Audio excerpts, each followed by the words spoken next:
वन्दे ब्रह्मपुराधिपं श्रीसहजानन्दं च मूलाक्षरम्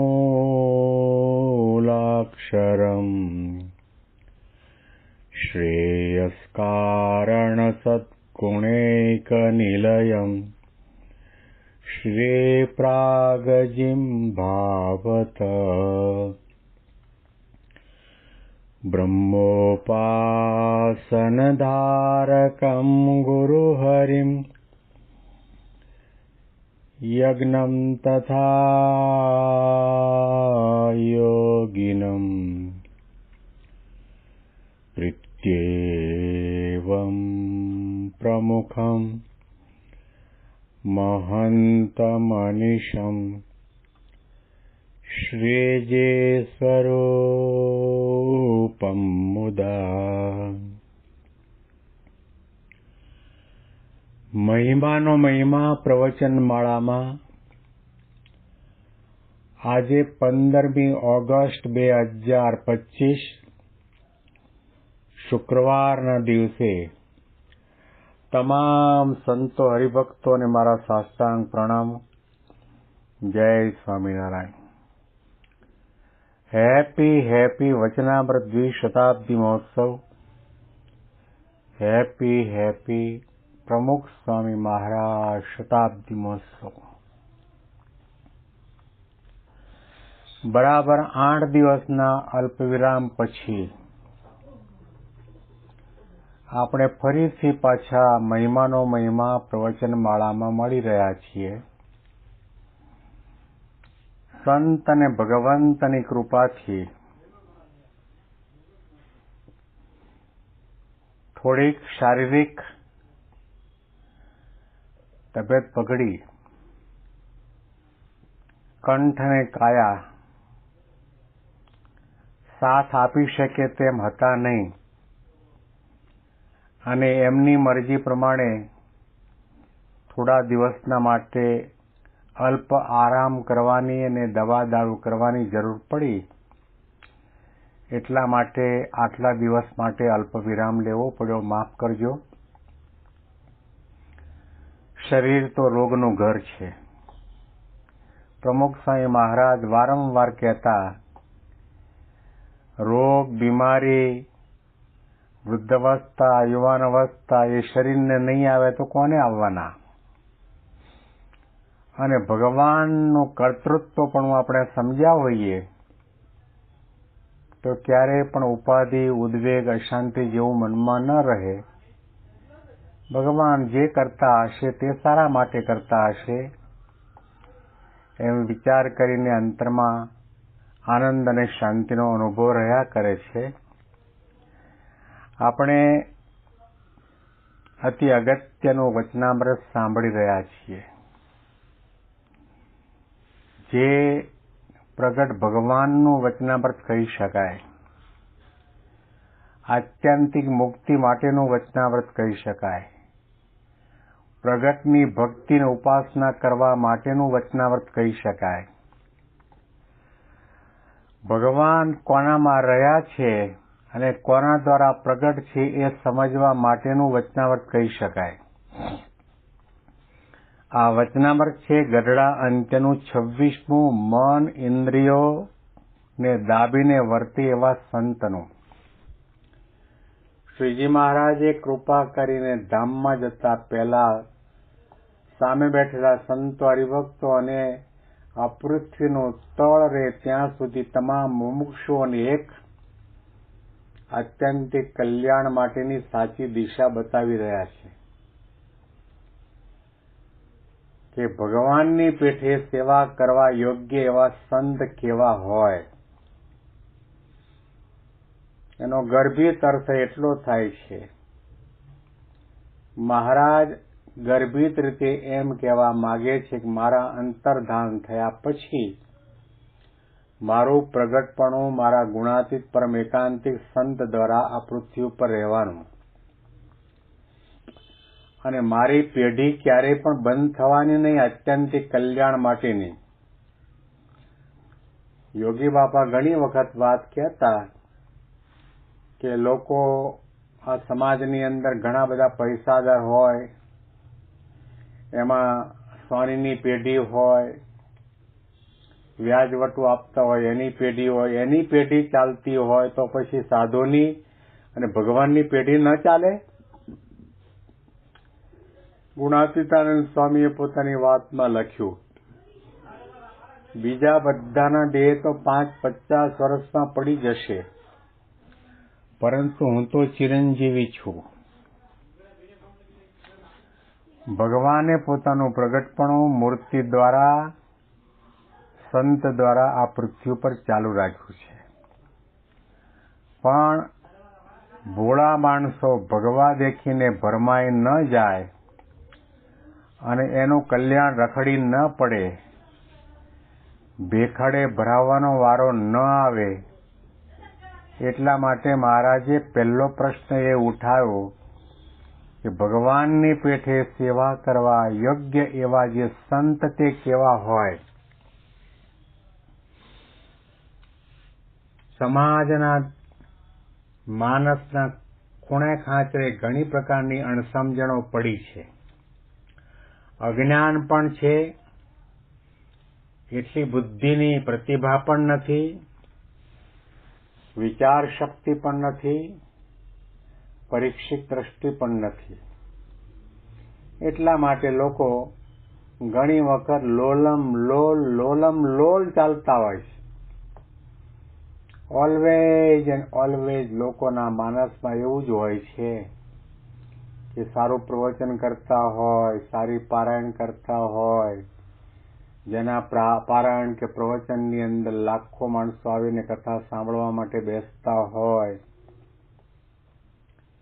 હૈયું દળાય એટલા લોકો એની પાછળ દોડતા હોય, ભસ્મ ખંખેરતા હોય, કંકુ આપતા હોય, લોટરીના નંબર કહી દેતા હોય, અંતર્યામી પણ તમારા સંકલ્પ પણ મનમાં શું ચાલે છે એ કહી દેતા હોય, પાણી ઉપર ચાલતા હોય ને અગ્નિમાં પ્રવેશ કરતા હોય ને ધગધગતા ઉકળતા તેલના તાવડાની અંદર પોતાનો હાથ નાખે છતાં પણ દાજેને આવો ચમત્કાર બતાવતા હોય, એને જ લોકો પોતાની દ્રષ્ટિએ મોટા માનતા હોય છે. શ્રીજી મહારાજે કહ્યું કે એ તો હાથ ચાલાકીના ખેલ છે, મેલી વિદ્યા પણ કહી શકાય, બુદ્ધિ ચતુરાઈ પણ કહી શકાય, પણ એવા લોકો ક્યારેય પણ તમને તમારો સ્વભાવ, પ્રકૃતિ, દોષો, વાસના, દેહાભિમાન, અહંતા, મમતા, અજ્ઞાન ટાળી બાળી શકે નહીં. બોચાસણમાં પ્રમુખ સ્વામી મહારાજે વાત કરેલી કે દુનિયામાં કેટલાક લોકો કદાચ એવા પણ તમને મળે કે જે તમને કરોડ રૂપિયા આપી દે, પરંતુ તમને એવા નહીં મળે કે કરોડ રૂપિયાની અંદર તમને જે આસક્તિ છે આસક્તિને ટાળી બાળી શકે. એ મોનોપોલી ગુણાતી સંતની છે. ભગવાન સહજાનંદ સ્વામી મહારાજના અખંડ ધારક એવા જે સંત શુરા અને પૂરા પંચવર્તમાનમાં છે અને દુનિયામાં લેશ માત્ર પણ ભગવાન સિવાય એક ક્ષણના માટે મનની વૃત્તિ જવા દેતા નથી, એવા ગુણાતી સંત છે. એ જ આપણને માયા મુક્ત કરી શકે, સ્વભાવ મુક્ત કરી શકે, વાસના મુક્ત કરી, માયા મુક્ત કરી ભગવાનના ધામના સુખે સુખિયા કરી દે. એટલા માટે શ્રીજી મહારાજે કહ્યું, જે શબ્દો મહારાજે કહ્યા છે એ કંઠસ્થ કરવા જેવા છે ને વાંચીને સાંભળીને વિચારવા જેવા છે. પછી શ્રીજી મહારાજે એમ વાર્તા કરી છે, ભગવાનની પેઠે સેવા કરવા યોગ્ય એવા જે સંત તે કેવા હોય, તો ઇન્દ્રિયો, અંતઃકરણ આદિ જે માયાના ગુણ, તેની જે ક્રિયા તેને પોતે દાબીને વર્તે, પણ એની ક્રિયાએ કરીને પોતે દબાય નહીં અને ભગવાન સંબંધી ક્રિયાને જ કરે અને પંચવર્તમાનમાં દ્રઢ રહેતા હોય અને પોતાને બ્રહ્મરૂપ માને અને પુરુષોત્તમ ભગવાનની ઉપાસના કરે, એવા જે સંત તેને મનુષ્ય જેવા ન જાણવા અને દેવ જેવા પણ ન જાણવા, કેમ જે એવી ક્રિયા દેવ મનુષ્યને વિશે હોય નહીં, અને એવા સંત મનુષ્ય છે તો પણ ભગવાનની પેટે સેવા કરવા યોગ્ય છે. માટે જેને કલ્યાણનો ખપ હોય એવા જે પુરુષ, તેને એવા સંતની સેવા કરવી. કેટલા સ્પષ્ટ શબ્દોમાં મહારાજ આવા પરમ એકાંતિક ગુણાતી સંતનો મહિમા બતાવે છે. જેને કલ્યાણનો ખપ હોય, જેને આલોકના સુખ જોઈતા હોય, આલોકની સત્તા અને સંપત્તિ વૈભવ જોતા દુનિયામાં ઘણા આંટા મારે, ત્યાં જાઓ. ગુણાતી સંત ઓલવેજ એન્ડ ઓલવેજ આપણું કલ્યાણ કરવા માટે આ પૃથ્વી પર પધાર્યા છે. એના માટે એમનું વિચરણ છે, એના માટે એમની બધી ભગવાન સંબંધી ક્રિયાઓ છે, નિયમ ધર્મની અંદર દ્રઢતા છે. એ આપણને પત્ર લખે, બોલાવે, ચલાવે, આપણા સુખ દુઃખના પ્રસંગો ભાગ લે. શાના માટે છે? એમને આ લોકના સુખે કરીને આપણને સુખ્યા નથી કરવા. પણ જીવનો સ્વામી કે સ્વભાવ એવો છે કે કોઈ કરોડો અબજોપતિ દુનિયાનો રાજા હોય અને એ રાજા કૃપા કરીને આપણા ઘરના આંગણે આવે.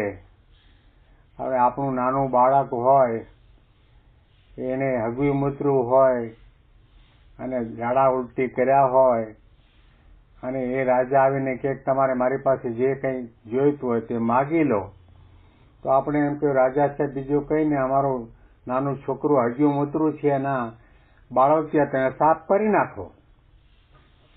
આવા પ્રકારના સંકલ્પ આપણને થાય છે કે અમને બંગલા આપો ને, મોટર ગાડી આપો ને, સત્તા આપો ને, સંપત્તિ આપો ને, અમારા દીકરા દીકરીને અમેરિકાના ગ્રીન કાર્ડ મળી જાય ને એવું માગીએ. આ બધું બાળકિયા સાફ કરાવવા જેવું છે. એમની પાસે તો કલ્યાણ માગવાનું હોય, એમની પાસે નિર્વાસનિક થવાનું માગવાનું હોય, એમની પાસે તો ભક્ત થવાનું માગવાનું હોય, એમની પાસે તો ભગવાનની વિશે નિષ્ઠાની દ્રઢતા, ઉત્તમ નિર્વિકલ્પ નિશ્ચયની દ્રઢતા આપણને થાય એ માગવાનું હોય, છેલ્લો જન્મ થાય એવું માગવાનું હોય. અહંતા, મમતા, સ્વભાવ, પ્રકૃતિ દોષો ટાળવા બાળવાની વાત કરવાની હોય. એની જગ્યાએ અજ્ઞાનતાના કારણે સત્સંગ નથી કર્યો, સત્સંગના શબ્દો ધાર્યા વિચારે નથી, એટલા માટે આ લોકનો જ માગ્યા કરીએ.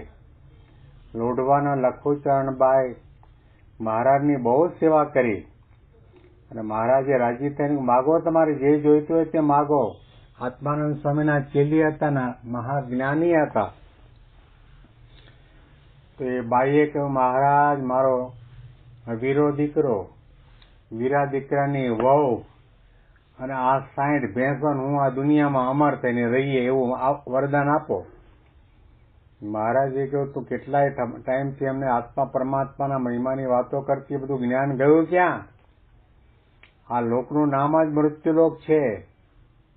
આને કોઈ અમરલોક નથી કહેતા. આ દુનિયામાં જે આવ્યો એને એક વખત જવાનો વારો કે નહીં મહારાજ રાજી થયા તો મને વીરો દીકરો, વીરા દીકરાની વહુ, 60 ભેંસો હું દુનિયામાં અમર થઈએ.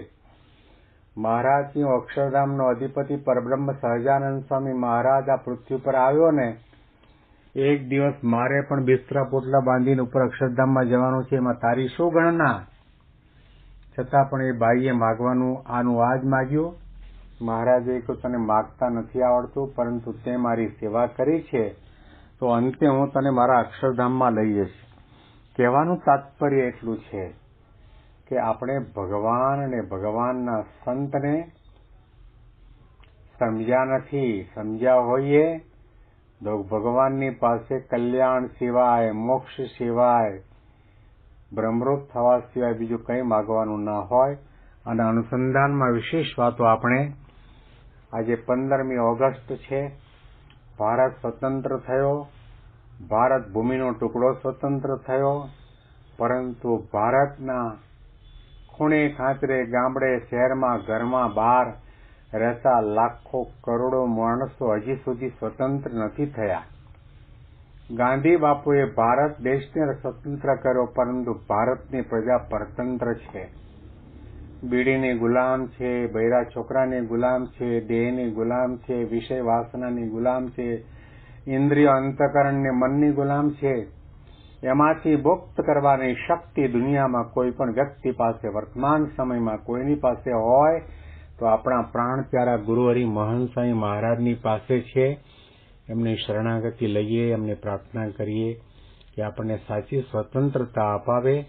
સાચી સ્વતંત્રતા એટલે દેહભાવ ટળી જાય, વાસના બળી જાય અને જીવ બ્રહ્મભાવને પામી જાય અને ભગવાનના ધામનો અધિકારી બની જાય. ત્યારે સમજો કે આપણે કાળકર્મ માયાના નેજા રીતે જીવીએ છીએ, એમાંથી મુક્ત થઈને ભગવાનના સુખે સુખ્યા થઈ જઈએ. વિશેષ મહિમાની વાતો આવતીકાલના પ્રવચનમાં સાંભળીશું. તમામ સંતો હરિભક્તોને મારા સાષ્ટાંગ પ્રણામ. જય સ્વામિનારાયણ.